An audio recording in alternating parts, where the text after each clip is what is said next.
merci d'être avec nous pour cette dernière partie de la matinale. Nous sommes ensemble jusqu'à 9h et on a évidemment encore plein de choses à voir ensemble. Et d'ici là, on aura notamment les images de l'élection de Miss Vendée que vous allez pouvoir retrouver tout à l'heure dans le journal. Elle s'appelle Emma Guibert, elle a 19 ans, elle est originaire de Poiroux et c'est donc elle, depuis samedi soir, qui représente le département aux yeux du comité Miss France. Dans le journal aussi, de la politique évidemment, avec le passage d'Éric Zemmour au Sables-d'Olonne. Le candidat à la présidentielle 2022 est allé à la rencontre de ses soutiens sur fond de polémique autour de la statue Saint-Michel qui doit être déboulonnée dans le centre-ville sablais. Et puis notre chronique du jour, ce sera la deuxième partie de notre feuilleton Conseil pour réussir sa campagne de financement participatif, des conseils de l'entreprise Vendée Up. Mais avant tout ça, on va jeter un œil pour la dernière fois à la météo de ce lundi matin. Et si vous avez ouvert les volets, si vous êtes sortis, vous avez vu qu'il ne faut surtout pas oublier le parapluie ce matin. La pluie est prévue sur l'ensemble du territoire en ce début de semaine. C'est la faute à un flux océanique qui est arrivé ce week-end. Ce sera le même programme pour cet après-midi, qu'on soit du côté des Herbiers, de Montaigu, de la Tranche-sur-Mer ou de Saint-Gilles, même si Météo Vendée prévoit quand même une légère accalmie au cours de la deuxième partie de journée. Puisqu'on parle de météo, eh bien notez que le vent violent de vendredi soir, vous l'avez peut-être noté vous aussi de votre côté, a engendré une cinquantaine d'interventions pour chute d'arbres dans le département. 118 pompiers de 33 centres de secours ont été ainsi mobilisés. Passons aux horaires des marées de ce lundi 10 janvier. La mer est actuellement toujours en train de monter. Elle sera pleine à 10h27. La prochaine basse mer, ce sera à l'heure du goûter, 6 heures après, logiquement.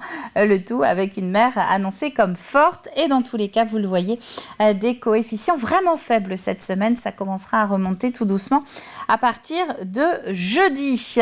Notre carte à présent des marchés alimentaires. Très peu de rendez-vous comme d'habitude le lundi. Mais aujourd'hui, à La Roche-sur-Yon, normalement, c'est jour de foire mensuelle. Et même si le rendez-vous n'attire plus autant qu'avant, eh bien, il se tient encore toute la journée dans le quartier des Halles. Ça vaut le coup d'aller quand même y faire un tour. Benay dans le sud Vendée, Jars-sur-Mer sur la côte ou encore Saint-Mémin entre Pouzauges et nos voisins de Sévrien, de Cerizay font partie des autres rendez-vous de ce début de semaine pour aller faire vos courses. Voilà pour les informations pratiques de ce lundi. Il me reste à souhaiter une bonne fête à tous les Guillaume et nous passons au journal.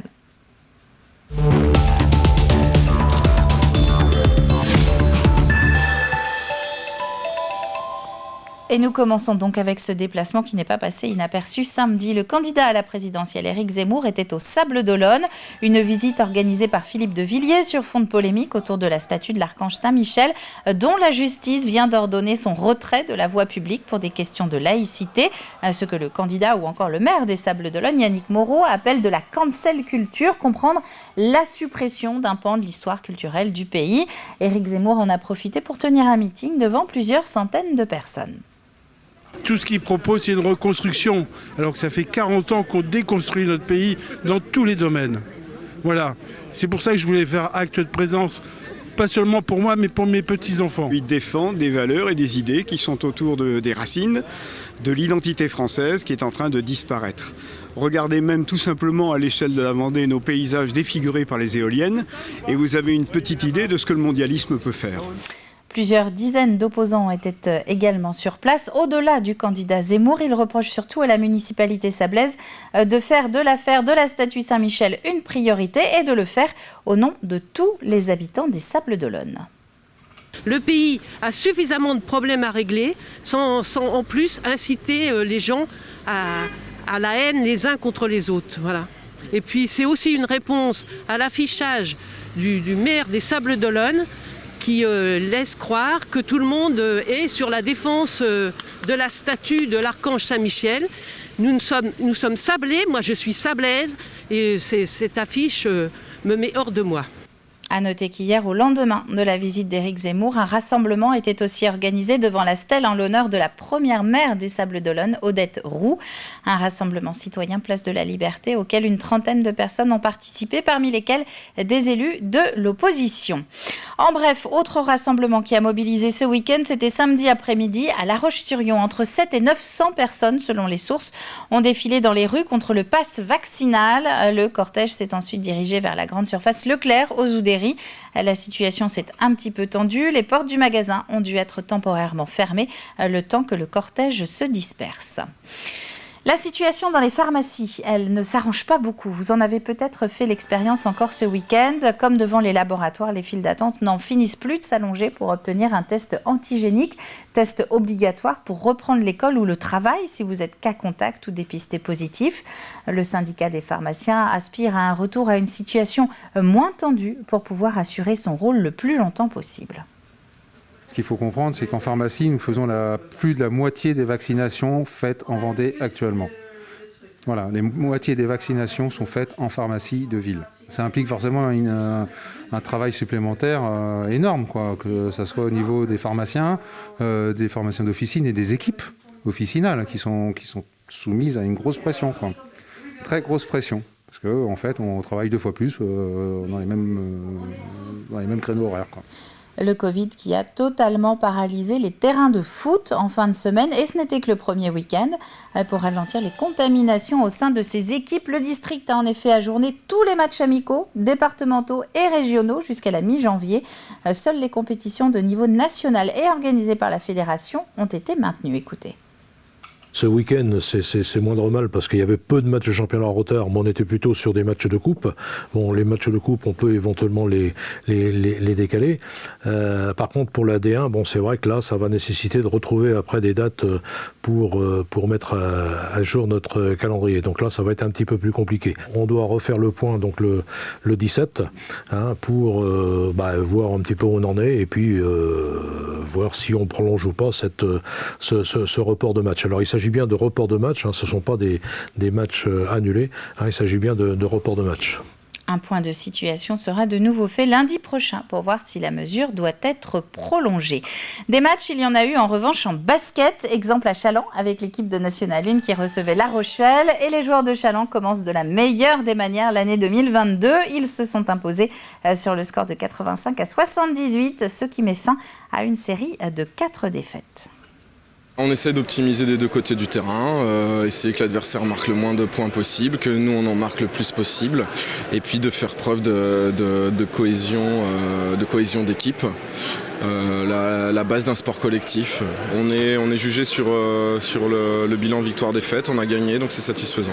Tout le monde a fait le boulot, des deux côtés du terrain. Et après cette 5e victoire en championnat, les Chalandais vont tenter de confirmer vendredi prochain. Ce sera à Toulouse. Des images de tir sportif aussi avec le championnat régional 10 mètres indoor. Plusieurs centaines de licenciés de toute la région se sont retrouvés aux Herbiers. Plusieurs compétitions ont eu lieu pour sélectionner, vous allez l'entendre, les meilleurs tireurs en vue du championnat de France. Il y a donc pistolet, carabine, pistolet vitesse, pistolet standard, arbalète de match. Et après, les disciplines paralympiques, déjà ça se passe dans chaque département au départ. Après, il y a un certain nombre de points réalisés pour être qualifiés aujourd'hui ici. Et de là, les meilleurs tireurs au niveau France, de toutes les ligues de la France, les meilleurs vont tirer le championnat de France. Et cette année, c'est à Besançon. Des images de mon confrère Thibaut Grasset. Et puis de l'athlétisme pour refermer cette page de sport avec un rendez-vous traditionnel de début d'année auquel Aurélien Huard a pu assister. Ce sont les championnats départementaux de cross-country. Ils étaient organisés hier au Terre-Noire, à La Roche-sur-Yon. La météo du week-end a rendu ces courses particulièrement difficiles avec plusieurs passages boueux.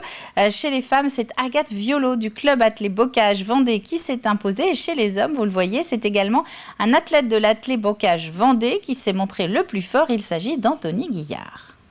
C'est vrai que ça fait plaisir de repartir sur les crosses sur une année presque normale. L'équipe n'était pas au complète, il manquait Clarisse. Donc c'était dommage qu'elle soit pas là, qu'elle soit pas au complète, mais ça m'a permis aussi de faire première, sinon non. C'est un parcours qui est usant parce que déjà sans les difficultés de la boue, il y a beaucoup de relance. Mais là avec la boue c'était vraiment usant et jusqu'au bout il fallait en garder parce qu'on pouvait vite se désunir et perdre du terrain rapidement. On referme cette page sport et on prend des paillettes pour finir. Samedi soir se tenait l'élection de Miss Vendée, une élection qui fête cette année ses 30 ans, à l'occasion d'avoir quelques invités de marque, notamment sur le podium, comme la toute nouvelle Miss France 2022. Elle a été élue en décembre dernier, une soirée à laquelle Alexia Janet a assisté. À 19 ans, Emma Guibert vient tout juste de remporter la couronne de Miss Vendée et succède ainsi à Camille Douillard au titre de reine de beauté. L'étudiante en BTS Tourisme avait décidé de tenter sa chance sans trop y croire. Je me suis dit j'y vais et puis on verra bien et je me suis donnée à fond pour l'avoir et ça a payé, donc je suis vraiment très contente. J'ai jamais fait aucune élection et en fait c'est mes amis qui m'avaient inscrite et je me suis dit bon allez je tente, pourquoi pas, et j'ai bien fait. Une élection que le comité Miss Vendée tenait absolument à maintenir malgré la crise sanitaire. Dans la salle, près de 700 personnes étaient présentes. En coulisses, tout le monde avait été testé.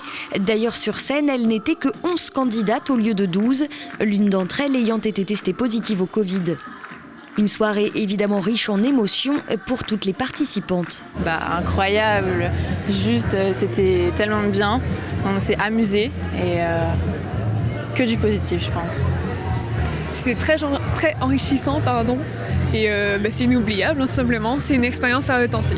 Et une soirée exceptionnelle à plus d'un titre pour le comité qui fêtait cette année son 30e anniversaire, avec des invités particulièrement attendus, d'anciennes Miss Vendée bien sûr, et Miss France 2022, très proche de Camille Douillard, Miss Vendée 2021. Alors peut-être que vous le savez, mais Camille était ma première amie lorsque j'ai débuté cette aventure de Miss France.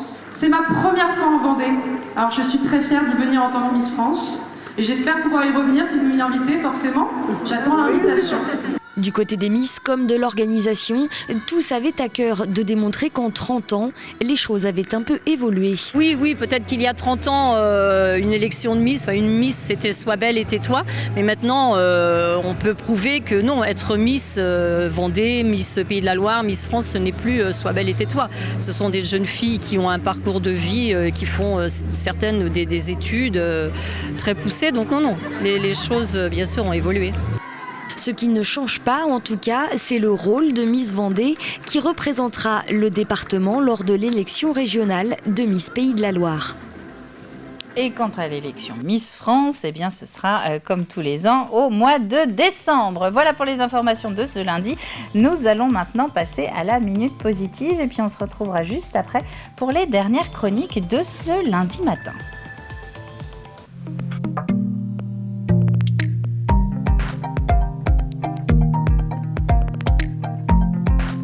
Je suis espagnole de naissance, fille d'exilés.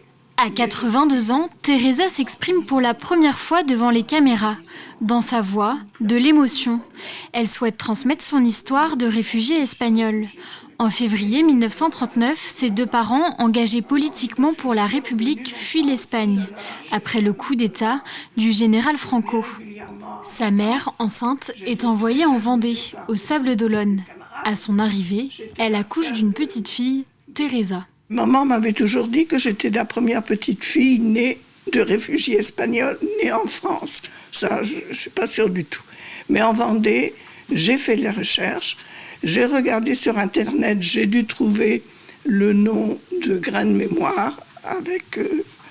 J'ai téléphoné à la présidente, j'ai téléphoné à Aline, et voilà, tout est parti de là.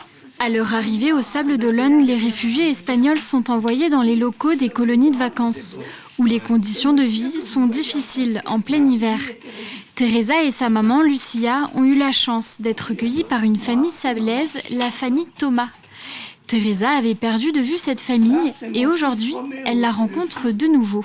Je vais rencontrer malheureusement pas Paul et Simone, qui sont les personnes qui nous ont accueillis et protégés, mais les descendants, c'est-à-dire la belle-fille de Paul et Simone et ses enfants. Depuis 2017, deux associations sablaises, Grain de Mémoire et Petite Lanterne, travaillent sur ce sujet. Aujourd'hui, le témoignage de Teresa est recueilli, puis sera diffusé sous la forme d'un documentaire. Notre objectif, c'est vraiment de redonner des visages et des histoires à des gens qu'on a oubliés, que ce soit les résistants déportés de la Seconde Guerre mondiale ou les républicains espagnols. On enrichit aussi le travail par un travail de recherche sur le village d'où les personnes en question sont issues. On essaye de mettre des cartes, de rendre les choses les plus vivantes possibles. Ce travail de mémoire prend du temps et demande beaucoup d'investissement, mais aujourd'hui, il est essentiel pour comprendre l'histoire française et espagnole.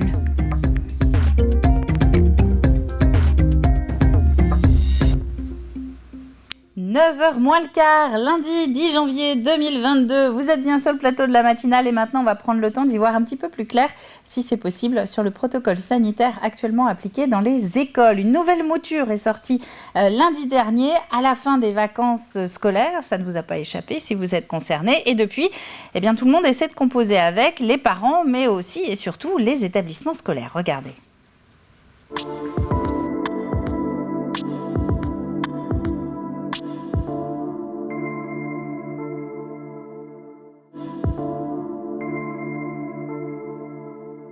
La procédure en elle-même, on a l'habitude, parce que ça fait déjà 2 ans qu'on passe d'une procédure à l'autre.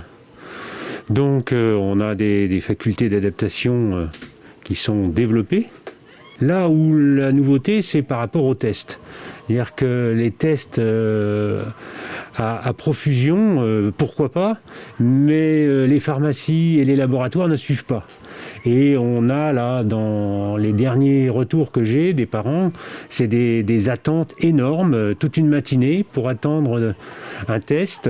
Les tests, normalement, devaient permettre de ne pas fermer les classes. Et au fait, il y a quand même quelques jours en moins de scolarité pour certains élèves, puisqu'ils sont obligés d'attendre pour se faire tester. Là, le problème est très très important. Parce qu'actuellement, il n'y a plus aucun remplaçant. Donc, et on nous demande de ne pas fermer la classe. Bon, donc même avec un enseignant, et de ne pas brasser les élèves. Donc là, on est un petit peu à mission impossible. On ne voit pas vraiment comment on peut réaliser ces deux choses en même temps, laisser la classe ouverte et ne pas avoir d'enseignants. Bon, s'il faut remplacer tous les enseignants, ou même si j'étais à 2 ou 3 enseignants en moins, je ne peux pas fonctionner. C'est-à-dire que je ne peux pas remplacer tous les enseignants et puis faire quoi? C'est-à-dire que la garderie, ça marche une journée, mais ça ne marche pas une semaine. Ce n'est pas prévu dans le protocole, mais à l'impossible, nul n'est tenu. Donc comment fonctionner? On ne sait pas. Que ce soit d'ailleurs dans l'enseignement public ou dans l'enseignement privé, c'est exactement le même problème. À vue, complètement à vue, tous les matins en se disant pourvu que ça ne m'arrive pas dans la journée. Bon, voilà. Donc c'est vrai que les chefs d'établissement, les directeurs sont un peu stressés actuellement. C'est-à-dire que s'il me manque trop de personnel en cantine, je ne peux pas fonctionner non plus. Et en garderie, c'est la même chose. Là, ce midi, j'étais obligé de remplacer du personnel de surveillance. Donc, il n'y avait plus personne, donc j'y suis allé. Donc, j'ai effectué la surveillance entre midi et 2. Mais tous les chefs d'établissement et directeurs en sont là. C'est-à-dire qu'à faire des bouche-trous et des remplacements. Bon, c'est compliqué. C'est compliqué. Bon. Et ce n'est pas satisfaisant, c'est-à-dire que ce n'est pas le fonctionnement normal d'une école. On ne peut pas imaginer qu'une école puisse fonctionner très très longtemps comme ça.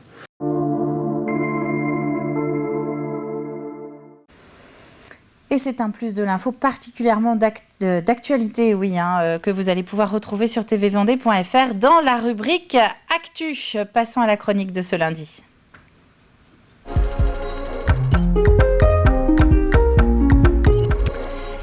Et la chronique du lundi, comme promis la semaine dernière, c'est le projet. Et nous retrouvons ce matin Aurélie Ripoche de la plateforme de financement participatif Vendée Up. C'est la deuxième partie de ses conseils pour une communication efficace, dirons-nous, si vous avez une idée de crowdfunding. Car même si si l'idée de votre projet est bonne, si vous ne savez pas comment la présenter, ça risque de coincer. Il faut avoir ce qu'on appelle un pitch efficace et convaincant. Pour ça, il faut que dans les 30 premières secondes, on arrive à capter un petit peu l'interlocuteur, l'auditeur qui est en face, la personne qui va recevoir un peu le message. Donc pour ça, il faut vraiment tout de suite parler de son projet très simplement. Effectivement, trop souvent, les porteurs de projets ont la partie un peu technique de leur projet. Ils ont envie de mettre en avant, par exemple, qu'on ait une start-up innovante dans le digital. Ok, mais en fait, personne n'a compris en quoi cette start-up va être innovante dans le digital, à quoi elle va répondre. Donc, il faut être le plus simple possible dans les premières secondes, dire avec des mots très simples ce que va répondre le projet, à quoi il va répondre en fait concrètement, pour pouvoir attirer un petit peu l'attention. Puis après, en fait, il y a 4 petites étapes. C'est qui est le porteur de projet, d'où il vient un petit peu, mais vraiment sur un format très très court, parce qu'effectivement, comme on dit, on n'a que 2 minutes pour convaincre. Donc, qui est le porteur de projet? Quel est son projet en quelques minutes? Quel est son besoin de financement? À quoi vont servir les fonds collectés? Et après, qu'est-ce que ces fonds collectés vont engendrer pour la création du projet ou le développement de la structure? Donc, c'est vraiment 4 petits points vraiment très stratégiques qu'il faut tenir en 2 minutes. Donc, c'est vrai qu'en 2 minutes, on va les inviter à réfléchir un petit peu à c'est quoi leur plus-value et leur projet concrètement. Pour le grand public, ça va être quoi? Et ça, c'est vraiment des petits points qui sont pas faciles à comprendre pour un porteur de projet parce que il pense que tout le monde comprend ce qu'il va dire parce que lui, il maîtrise totalement sa façon de faire. Si je vous dis aujourd'hui le financement participatif, c'est du crowdfunding, vous allez me dire, elle me parle de quoi? Financement participatif, crowdfunding, on ne sait pas du tout ce que c'est. Il faut vraiment expliquer à quoi ça va servir de faire financer son projet, qui va financer son projet. Voilà, c'est vraiment rendre le discours le plus accessible possible. Et c'est un feuilleton en 2 épisodes avec la plateforme de financement participatif Vendée-Up que vous allez pouvoir retrouver dans la rubrique matinale de notre site internet. Il est l'heure d'ouvrir le programme télé du jour.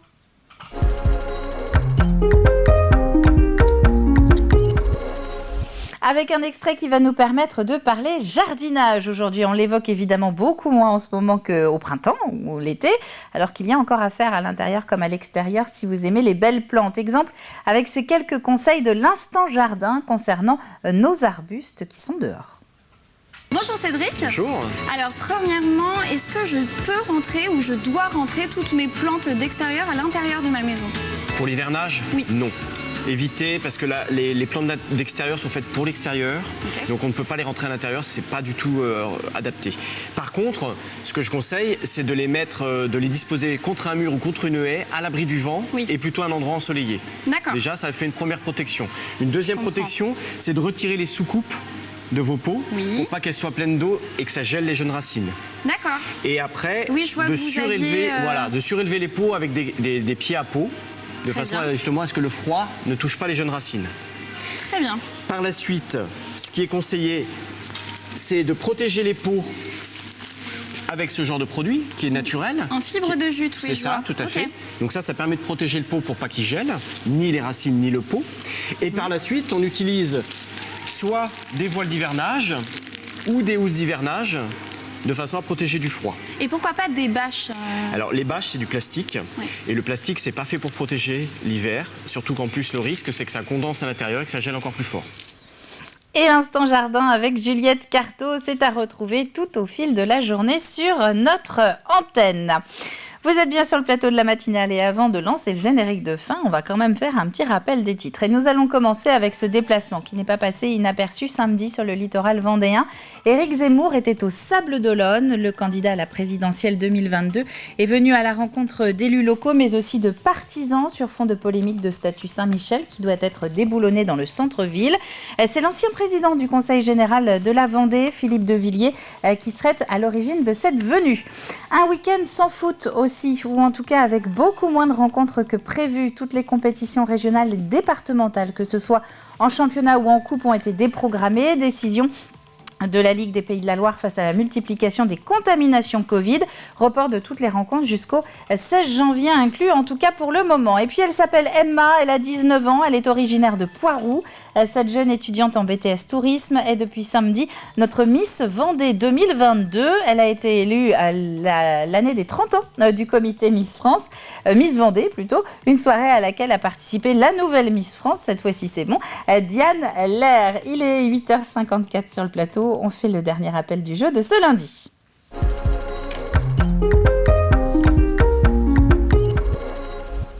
Avec une question toute simple qui fait appel à votre culture générale gastronomique, dirons-nous, cette semaine. Quel est le jour exact de la galette des rois ? À vous de nous le dire. On en a parlé la semaine dernière avec les images, vous le voyez, du reportage de Grégoire de Châtillon du côté du pays des Olonnes. Quel est le jour exact de la galette des rois ? L'indice du jour, ce n'est pas à Noël. Voilà. Quant à notre partenaire, vous le voyez, c'est le VCB qui est avec nous pour la 2e semaine consécutive. Le VCB qui vous propose de repartir pour 2 d'entre vous avec 2 places chacun pour assister à un match de la saison régulière de l'équipe de National 1 masculine. C'est la fin de cette matinale. Merci à vous de l'avoir suivi. On va se retrouver demain dès 7h comme d'habitude pour un nouveau début de journée ensemble. Très bon lundi à tous et à demain.